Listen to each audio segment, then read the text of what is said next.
কিম্মতি আংটি। ওই আংটিটা আল্লাহ পাক রব্বুল আলামিন সুলাইমান আলাইহিস সালামকে আল্লাহ দান করেছিলেন। আল্লাহ পাক রব্বুল আলামিন তাকে দান করলেন। আর ভাইরা বন্ধুরা, এই আংটির মধ্যেই ছিল তার সবকিছু রহস্য, ক্ষমতার রহস্য, জিনকে বশ করার রহস্য, মানব দানব জিন্নাত যত কিছু রয়েছে, পশু পাখি সহ সব কিছুর তার ক্ষমতার অধীনে থাকার পিছনে রহস্য ছিল নাকি ওই আংটি।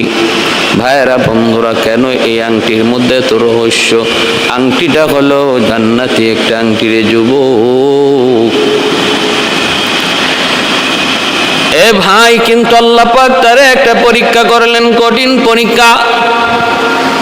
পবিত্র কোরআনের মধ্যে এসেছে আল্লাহ পাক সুলাইমান নবীকে একটা পরীক্ষা নিয়েছিলেন। পরীক্ষা কি ছিল সেই পরীক্ষা?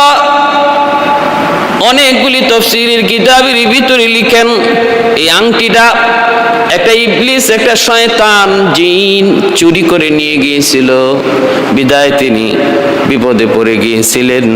এটাই ছিল তার একটা পরীক্ষা, মস্ত বড় পরীক্ষা। কিন্তু ভাই, একটু মনোযোগ, আল্লাহর পয়গম্বর সুলাইমান তিনি একটা দ্বীপে আক্রমণ করলেন। ওই দ্বীপে যে বাদশা ছিল, বাদশারে পরাজিত করলেন। তারপর বাদশাকে হত্যা করলেন। সে ছিল এক জালেম, সে ছিল এক অমুসলিম। আল্লাহর পয়গম্বর সাইয়্যিদুনা সুলাইমান ওই বাদশার মেয়ে বড় সুন্দরী, তারে গ্রেফতার করলেন, বন্দী করলেন। তিনি তার বন্দী করে রাজদরবারে নিয়ে আসলেন, যার নাম ছিল জুবাদা। তারপর তার ইসলামের দাওয়াত দিলেন। সে ইসলাম গ্রহণ করলো। আল্লাহর পয়গম্বর সাইয়্যিদুনা সুলাইমান আলাইহিস সালাম তাকে বিয়ে করে স্ত্রীর মর্যাদার আসনে আসীন বানালেন। কিন্তু ভাই, দিন যত যায়, রাত যত যায়, ওই জুবাদা সুলাইমান আলাইহিস সালামের রাজদরবারে, রাজমহলে এসেও সে কোনো শান্তিতে নাই। অন্তরে তার অশান্তি, বাবার টেনশন, প্রতিনিয়ত শুধু কাঁদে আর কাঁদে আর কাঁদে। আল্লাহর পয়গম্বর জিজ্ঞেস করেন, জুবাদা কেন কাঁদো? কই বাবার কথা ইয়াদ হয়, এজন্য কান্না করি। বাবার কথা ইয়াদ হলে আমি শান্ত থাকতে পারি না। আমার বাবার অমুক স্মৃতির কথা ইয়াদ হয়, আমার বাবার অমুক কথাগুলি আমার ইয়াদ হয়। এই কথা বলে জুবাদা শুধু বাবার জন্য কান্না করে, বাবার জন্য কান্না করে। আল্লাহর পয়গম্বর সাইয়্যিদুনা সুলাইমান তারে যতই সান্ত্বনা দেন, কিন্তু সান্ত্বনা মানতে রাজি নয়। সান্ত্বনাতে কোনো কাম হয় না, কোনো লাভ হয় না। বাবা বাবা বাবা, শুধু বাবার কথা, বাবার কথা, বাবার স্মৃতি। আল্লাহর পয়গম্বর বলেন, জুবাদা তাহলে কি করতে পারে তুমি একটু বলো। জুবাদা বলতেছে, স্বামী গো, আমার বাবার একটা মূর্তি বানায়া আপনি আমারে দেন, আমি আমার আব্বার মূর্তিটা চায়া চায়া সান্ত্বনা নিব। এই কথা বলা মাত্রই সুলাইমান আলাইহিস সালাম তার একটা বাবার মূর্তি বানায়া তারে দিয়ে দিলেন। এ ভাই, এই মূর্তি পায়া জুবাদা বড় খুশি। মূর্তির গায়ে কাপড় পরায়, মূর্তিরে গোসল করায়, বাবা বাবা কয়া ডাকে, যেন তার সময়টা এখন হাসি খুশি কাটে। আল্লাহর পয়গম্বর সাইয়্যিদুনা সুলাইমান আলাইহিস সালাম তারে মূর্তিটা দিয়েছিলেন যেন বাবার কথা ইয়াদ করে আর কান্না না করে, যেন মনে একটু সান্ত্বনা পায়। ভাই, একটু খেয়াল, মনোযোগ।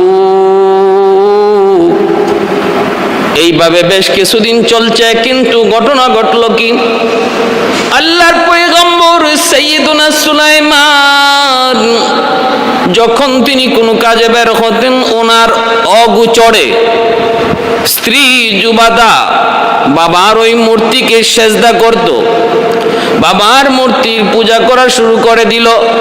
এই খবর আল্লাহর পয়গম্বর তিনি জানেন না। খবর তিনি জানেন না। স্ত্রী এই দিকে সেজদা দেয়, স্ত্রী মূর্তির পূজা করে, নবী জানেন না, জানার কথাও না। কারণ আলিমুল গায়ব একমাত্র কে? শুধুমাত্র আল্লাহ।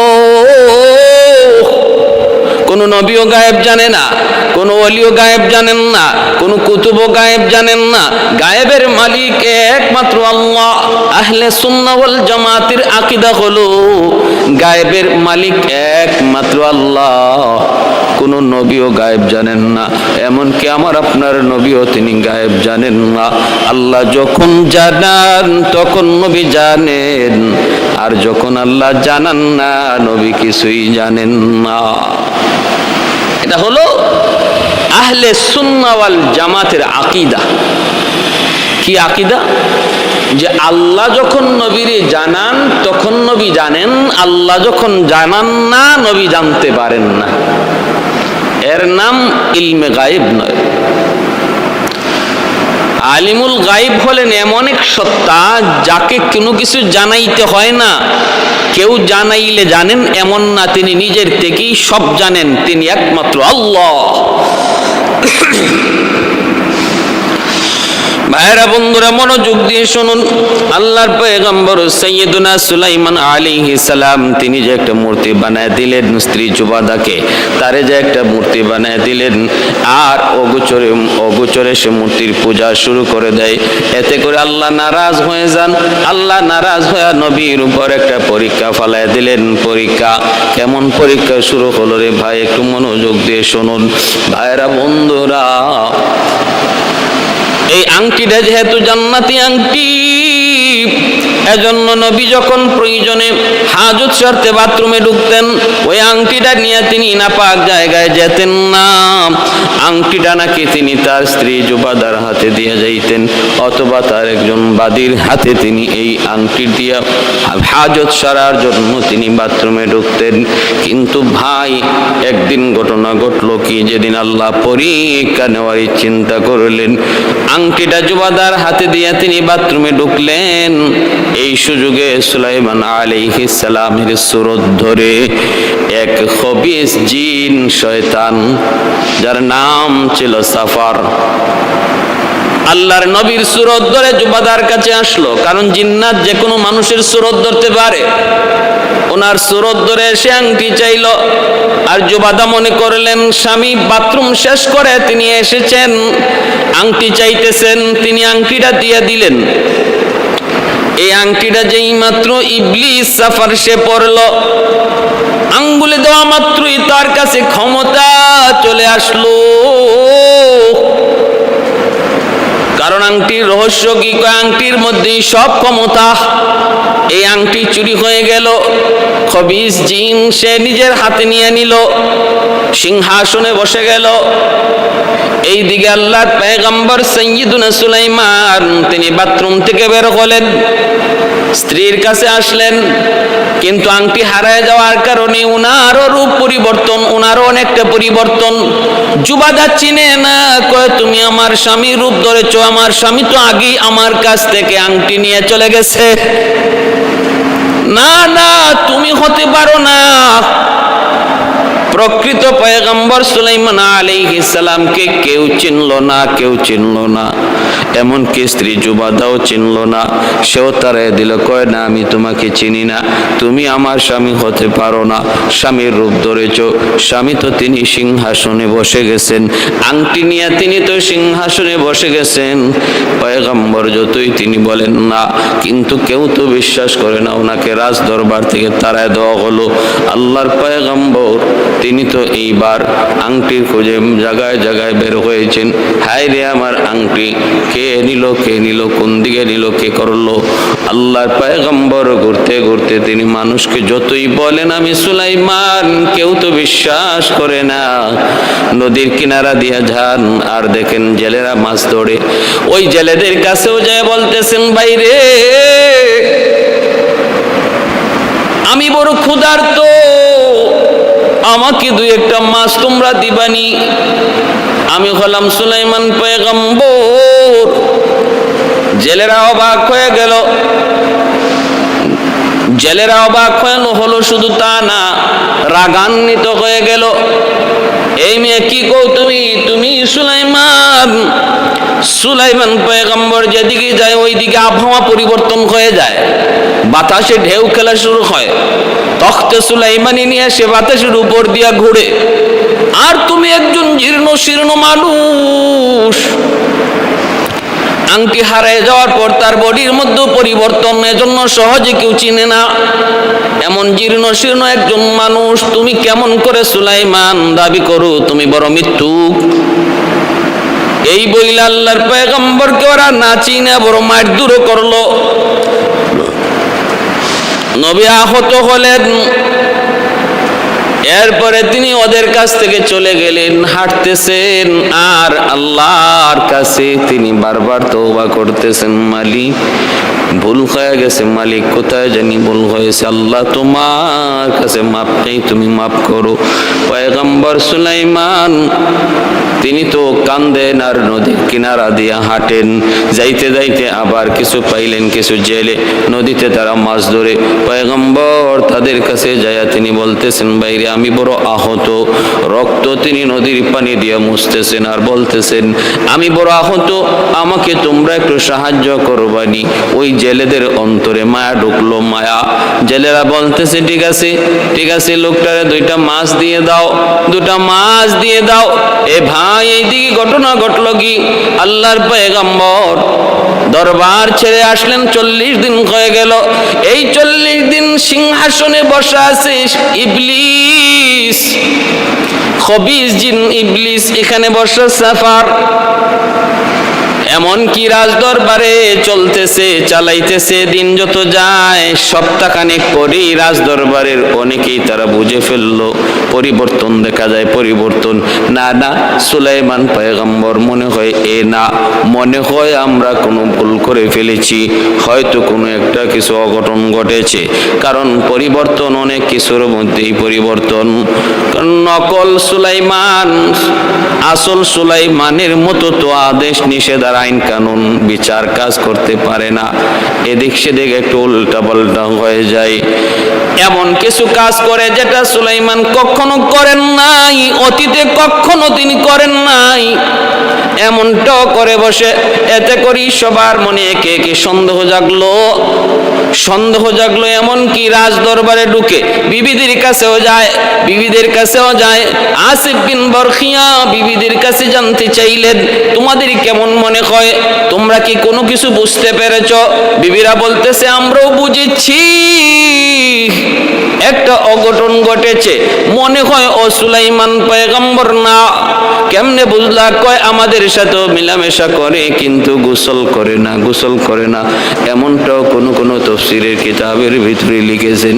ভাইরা বন্ধুরা, জন্য বলতেছি, মনোযোগ দিয়ে শুনুন, খেয়াল করে শুনুন।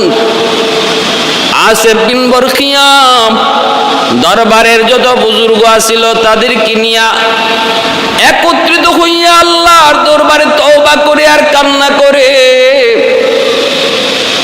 আর বলতেছে, আমরা সবাই মিলে তাওরাত কিতাব পড়া শুরু করে দাও, আমরা তাওরাত কিতাব তিলাওয়াত শুরু করো। কারণ আল্লাহর কিতাব তাওরাত, এই তাওরাত কিতাবের তিলাওয়াত শুনলে পরে শয়তান থাকার কথা না। তিলাওয়াত শুরু হলো রাজ দরবারে, একে একে তিলাওয়াত শুরু হলো। তিলাওয়াতের আওয়াজে আর ইবলিস টিকতে পারে না, সে সিংহাসন ছেড়ে দিয়া পালায়। আল্লাহর কালাম তিলাওয়াত শুরু হয়ে গেল, তাওরাত কিতাবের তিলাওয়াত। ইবলিসের শরীরে আগুন জ্বলে গেল, দরবার ছেলে সে পালাইতে লাগলো। যাবার সময় আংটিটা নদীর মধ্যে সে ফালায় দিল, নদীতে ফালায় দিল। বাইরা বন্ধুরা, নদীতে ফালায় দেওয়া মাত্রই নদীর একটা মাছ ওই আংটিটা গিলে ফেললো। এই মাছটাই সুলাইমান পয়গম্বরের বাগে জুটলো। যেদিন ওই জালেরা ওনাকে 2টা মাছ দিল আর বলল, নে ও দয়া করে 2টা মাছ ওনাকে দিল।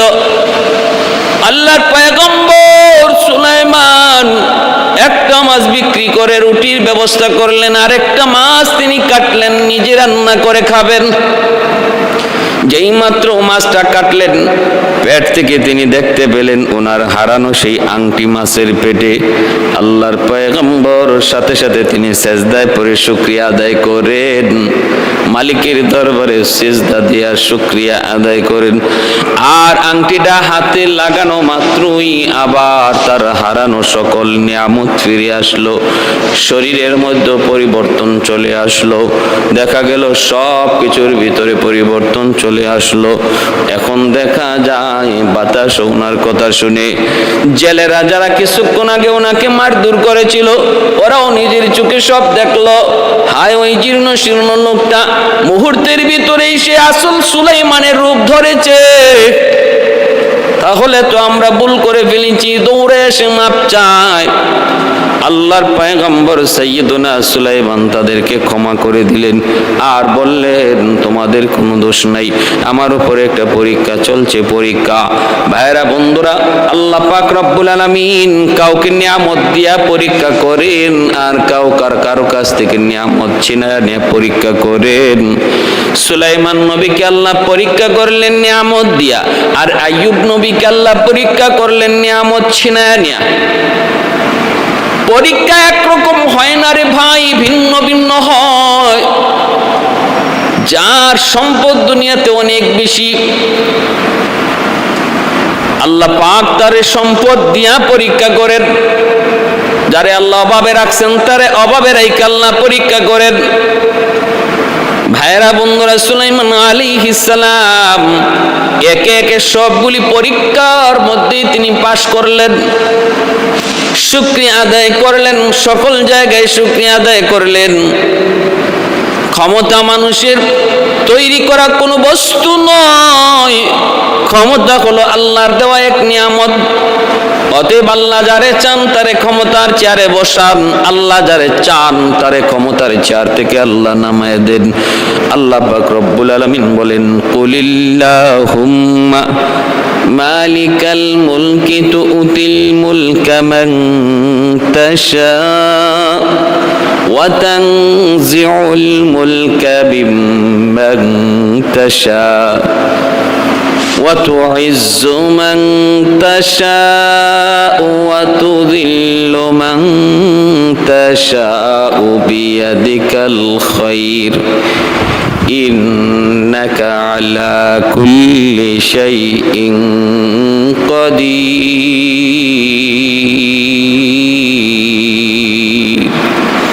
আল্লাহ ক্ষমতা কাউকে দেন, কারো কাছ থেকে আল্লাহ ক্ষমতা কেড়ে নেন। আল্লাহ কাউকে ইজ্জত দেন, কারো কাছ থেকে আল্লাহ ইজ্জত কেড়ে নেন। সকল ক্ষমতার মালিক একমাত্র আল্লাহ। এ ভাই, সুলাইমান আলাইহিস সালাম আংটি পরে রাজদরবারে আসলেন। এবার সবাই চিনল। তিনি মসনদে বসলেন, পূর্বের মতো সব কিছু আল্লাহ ফিরাইয়া দিলেন। সুলাইমান আলাইহিস সালাম জিন্নাতদেরকে আদেশ করলেন, যে এত বড় ডাকাতি করেছে, এত বড় অন্যায় যে করেছে, সে যেখানেই থাকুক ওই সাফারকে তোমরা গ্রেপ্তার করে নিয়ে আসো। জিন্নাতরা তারে অতি সত্বর গ্রেপ্তার করে সুলাইমান আলাইহিস সালামের দরবারে হাজির করলো। সুলাইমান আলাইহিস সালাম তার একটা বাক্সের মধ্যে ঢুকায়া বন্দি করে সাগরে ভাসায় দিয়েছেন, সাগরে ফেলায় দিয়েছেন। এই হলো সুলাইমান আলাইহিস সালামের উপরে আংটির মাধ্যমে নেওয়া এক পরীক্ষার কথা, যা বিভিন্ন তাফসীরি কিতাবে এসেছে, যেটা সম্পূর্ণ ইসরাইলি রওয়ায়াত। এই ঘটনা কোরআনেও নাই, হাদিসেও নাই। এটা ইসরাইলি রওয়ায়াত। ইসরাইলি রওয়ায়াতের ব্যাপারে সিদ্ধান্ত হলো, কোরআন হাদিস বিরোধী যদি না হয় তাহলে আমরা মানতে পারি, কোরআনের সাথে যদি সাংঘর্ষিক হয় তাহলে ইসরাইলি রওয়ায়াত বাতিল। এর সত্যতা একমাত্র আল্লাহই ভালো জানেন। কিন্তু আমরা এখানে দেখতেছি এই ইসরাইলি রওয়ায়াতের সাথে আল্লাহর কালামের বিভিন্ন জায়গার বিভিন্ন কথার সংঘর্ষ রয়েছে। প্রথম নম্বর কথা হলো, সুলাইমান আলাইহিস সালামের স্ত্রী জুবাদা, তারে আল্লাহর পয়গম্বর তার বাবার মূর্তি বানায় দিলেন। এই কথাটা আমরা যদিও মেনে নিই, কারণ তখনকার সময় ভাস্কর্য বানানো জায়েজ ছিল। আল্লাহ পাক কোরআনুল কারীমে তামাসিলের কথা বলেছেন, এটা ভাস্কর্যের কথা, আমাদের শরীয়তে সম্পূর্ণ নিষেধ। ওই সময় এটা বৈধ ছিল, বুঝলাম তিনি একটা ভাস্কর্য বানায় দিলেন। কিন্তু জুবাদা তার বাবার ওই মূর্তির পূজা করে সেজদা দেয় সুলাইমান আলাইহিস সালামের অগোচরে। আল্লাহর পয়গম্বর তো জানেন না জুবাদা যে এই মূর্তির পূজা করে। তাহলে অপরাধ করবে একজন, শাস্তি কেন নবীর উপরে আসবে? আল্লাহ নবী তো তার মূর্তির পূজা করতে বলেন নাই, সেজদা করতে বলেন নাই, করলো জুবাদা, শাস্তি পাবেন কেন নবী? করলো, অপরাধ করলো স্ত্রী, শাস্তি পাবে কেন স্বামী? আল্লাহ পাক বলেন, আল্লাহ তাজিরু ওয়াজিরাতু বিজরা উখরা। আল্লাহ পাক বলেন এটা কখনো হবে না যে একজনের বোঝা আরেকজনে বহন করবে, একজনের পাপ আরেকজনে বহন করবে। এটা আল্লাহর সিদ্ধান্ত না, এটা আল্লাহর আইন না। যে অপরাধ করবে এই অপরাধের শাস্তিও সেই ভোগ করবে।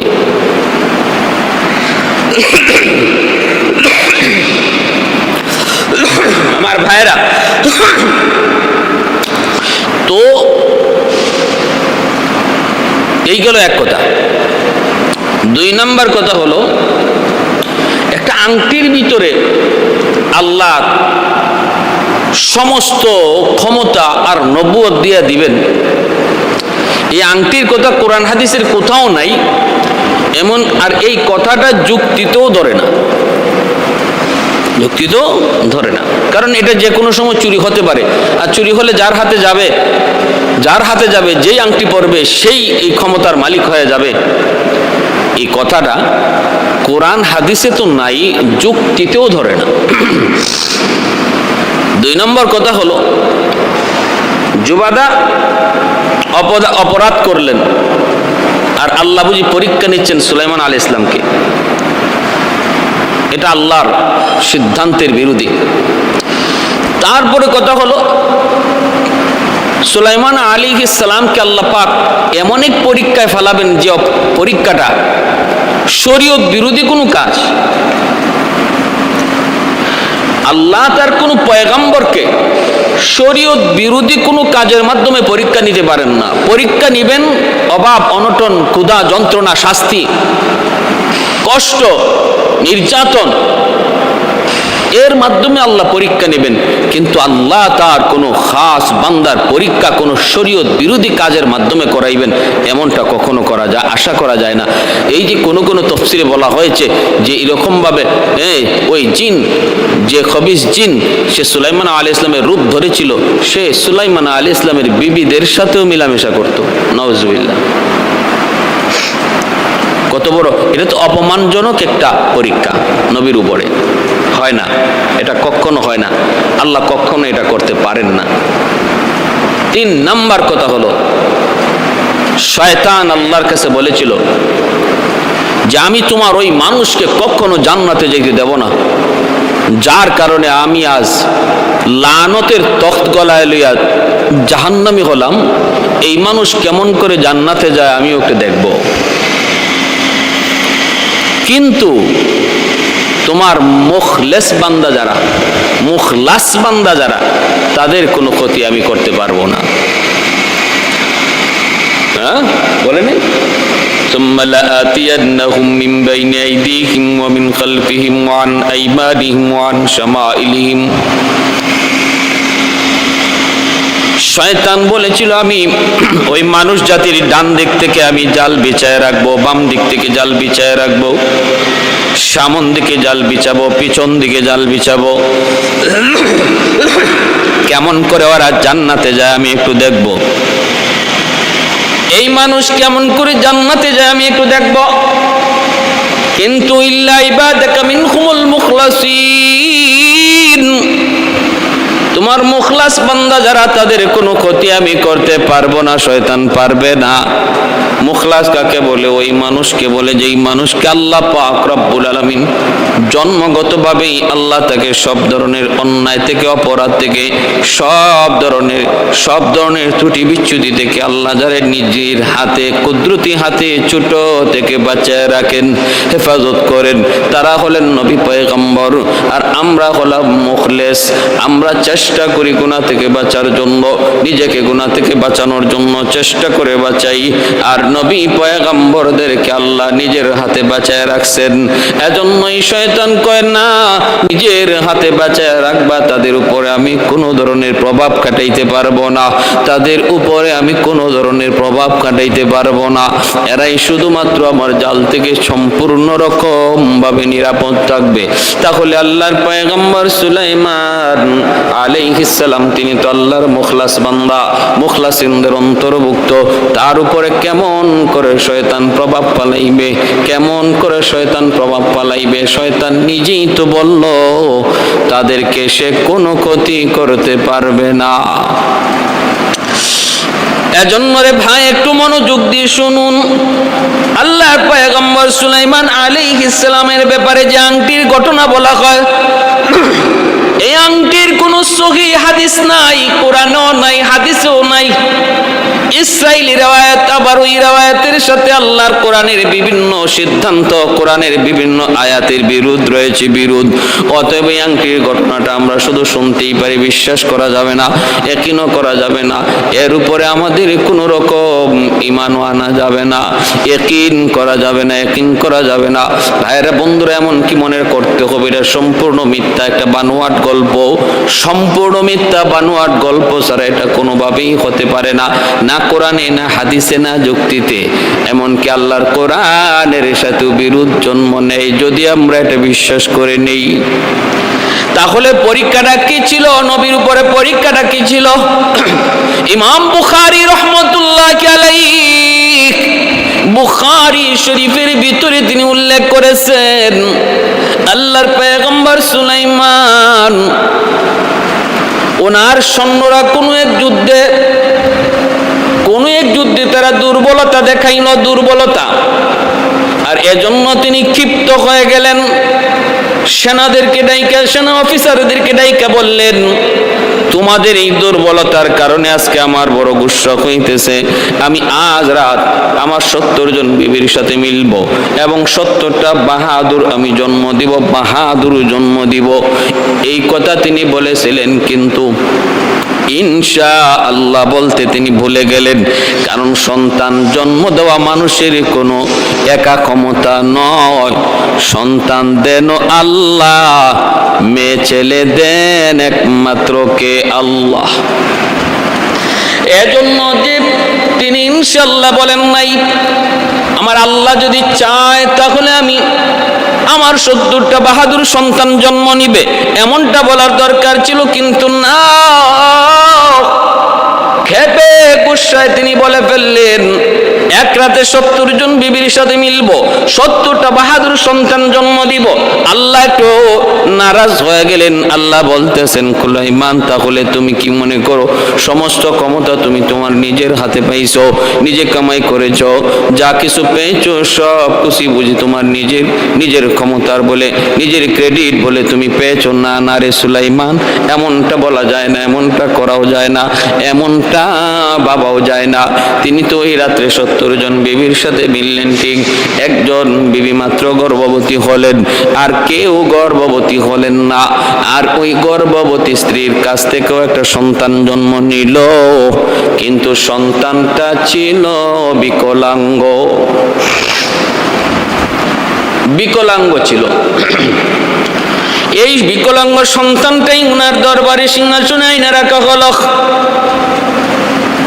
আল্লাহর পয়গম্বর সাইয়্যিদুনা সুলাইমান তিনি ভুল বুঝতে পারলেন, সাজদায় পড়ে গেলেন, মালিক ভুল হয়ে গেছে, আমি তো আমার নিজের উপরে বেশি বাহাদুরি করে ফেলেছি। আল্লাহ, আমার ভুল হয়ে গেছে, সব কিছু তোমার ইচ্ছায় হয়, সব কিছু তোমার মর্জি মোতাবিক হয়, তুমি যা চাও তাই হয় গো আল্লাহ। সেজদায় পরে তওবা করলেন, আল্লাহর কাছে কান্নাকাটি করলেন। ভাইরা বন্ধু, এজন্য বলতেছিলাম ইমাম বুখারী রাহমাতুল্লাহি আলাইহি তার বুখারী শরীফের ভিতরে পরীক্ষার কথাটা ব্যাপারে এই ঘটনা তিনি উল্লেখ করেছেন। আর বাকি আংটির কথা কোরআনেও নাই, হাদিসেও নাই, যুক্তিতেও নাই।